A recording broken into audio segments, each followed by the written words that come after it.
impugnação do Marçal. Você acha que isso vai prosperar na justiça? É mais para fazer barulho? Está em xeque mesmo essa candidatura?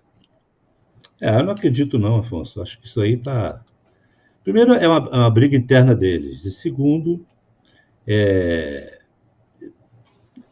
por tudo que eu li, não tem como prosperar na justiça, não. E o Pablo Marçal está ali fazendo aquele espetáculo, né? Ele é uma espécie de Padre Kelmon piorado, sem nenhum tipo de graça, né?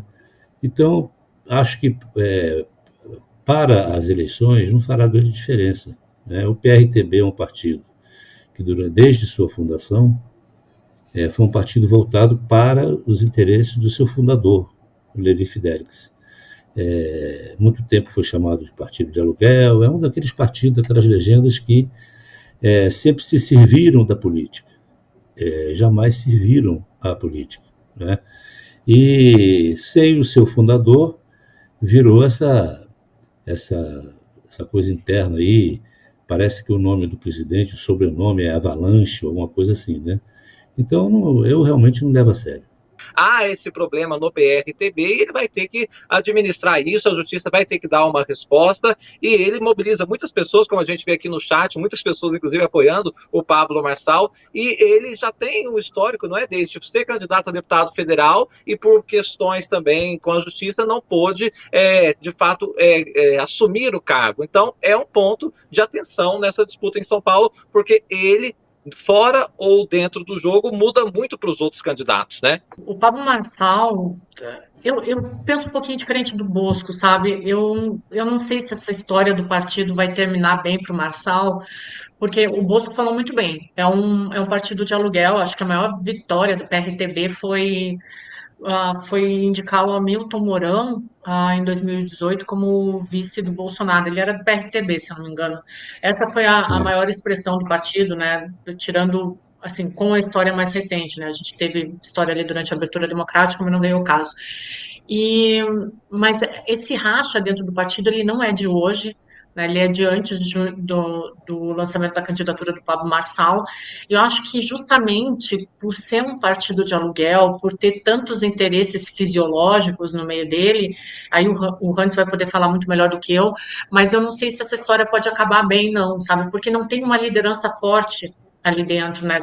Era o partido do Levi Fidelix, né? Que, para quem não lembra, ele foi contra as medidas de lockdown durante a pandemia e ele faleceu em 2022 ou 2023 justamente de complicações por causa da Covid. Mas, bem ou mal, ainda era uma liderança forte dentro do partido. A gente sabe que quando um partido racha internamente, a gente vê isso acontecendo agora mais brevemente com o PSDB, mas quando o partido racha internamente, a possibilidade de dar tudo errado é muito grande. Então, o Pablo Marçal já sofreu outros reveses durante as suas candidaturas, como vocês muito bem disseram, mas eu vejo com um pouco de dúvida se isso não pode acabar mal para ele, se essa briga interna do partido não pode acabar prejudicando a candidatura dele. Eu confesso que eu não vejo o horizonte com tanta clareza. É claro, aí, tirando todo esse lado dele, né, do candidato Pablo Marçal, que realmente é um personagem que mobiliza massas, é um personagem capaz de fazer todo o debate gerar em torno dele, acho que ninguém está questionando isso aqui, né, no debate da Band ontem, ele acabou se tornando o protagonista, para o bem ou para o mal, as pesquisas vão dizer, mas eu acho que nesse caso, aí o Hans pode falar melhor, mas não depende só dele, né, então acho que esse racha dentro do partido pode provocar uma cisão em torno da candidatura do Pablo Marçal, né? Tem que esperar o que a justiça vai dizer.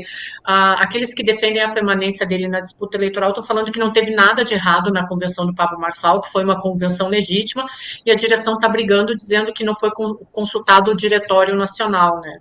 Eu acho que, nesse caso, a candidatura dele permanece, mas a possibilidade de dar errado, ela existe, ou ela vai existir no futuro, porque existe um racha partidário interno, e isso sempre vai ser problema para qualquer candidato que saia por um partido desse jeito. Vídeo que está acontecendo no PSDB. Não? Será ótimo se a Deise estiver certa, e eu torço para realmente eu ter errado, porque se vai acabar bem ou mal, acaba bem para a gente, né? Porque eu acho que, primeiro, se acontecer o que a Deise está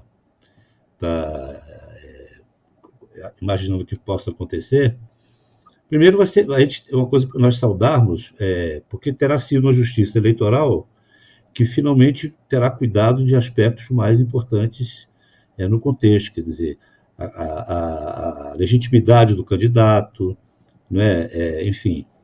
E, do ponto de vista do meio ambiente político, eu acho que fará um bem enorme, né? Então, eu vou fazer o seguinte, eu vou trocar o meu diagnóstico para virar um torcedor. Essa previsão dela, a palavra estava fugindo. Esse Pablo Marçal foi condenado em 2010 a 4 anos e 5 meses de reclusão. E não foi por ter se cedido no debate, atingido direitos personalíssimos de um opositor.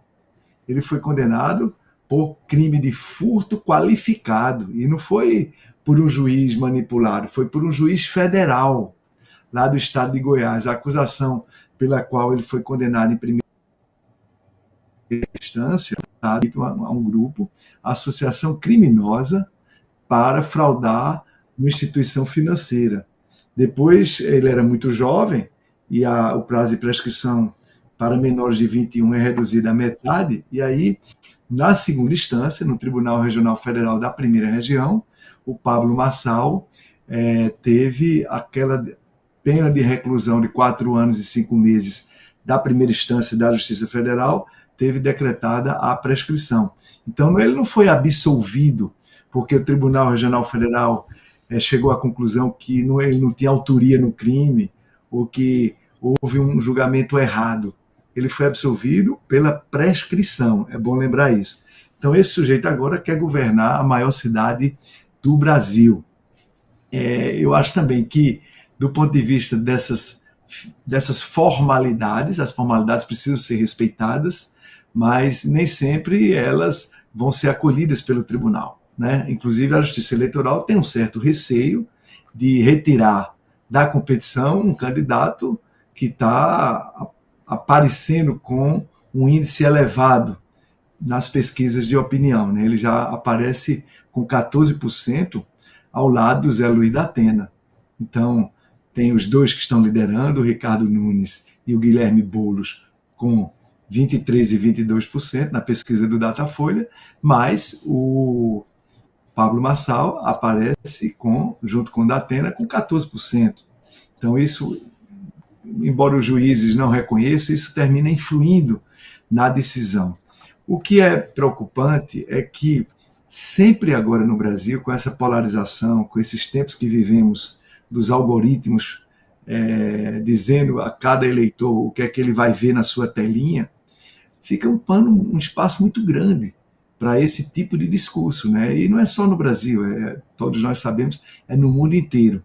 Discurso tipo do Pablo Marçal, querendo dizer que é o antissistema, que é o único que se coloca contra as deturpações da política, é o único que tem a interpretação do sentimento das pessoas comuns. Esse discurso é fácil de fazer, tem um apelo muito fácil, e, portanto, uma candidatura dessa deve ser levada a sério. Ele está disputando com Ricardo Nunes o campo da direita, né? Ele se apresenta, de um lado, como oposição a Ricardo Nunes, mas é evidente que o espaço de oposição ao Ricardo Nunes, o atual prefeito, está ocupado com muito mais legitimidade pelo Guilherme Boulos, pela Tabata e em menor escala, pelo José Luiz da Atena. Então ele diz, olha, eu sou oposição ao Ricardo Nunes, que ele está disputando no campo da direita, no campo do populismo reacionário, no campo desse tipo de demagogia que tem espaço no mundo todo, e tem espaço por causa dessa questão das plataformas e dos algoritmos, o eleitorado que aceitaria uma proposta antissistema pela direita. Então, sem dúvida, esse espaço existe, esse espaço é forte no eleitorado de São Paulo, portanto, é uma candidatura que precisa ser enfrentada, para que pessoas não sejam levadas a apoiar uma candidatura dessa sem as informações, né? Com boa fé, achando que ele realmente representa o que ele está dizendo nas redes sociais como ex-coach, e que ele é o antissistema.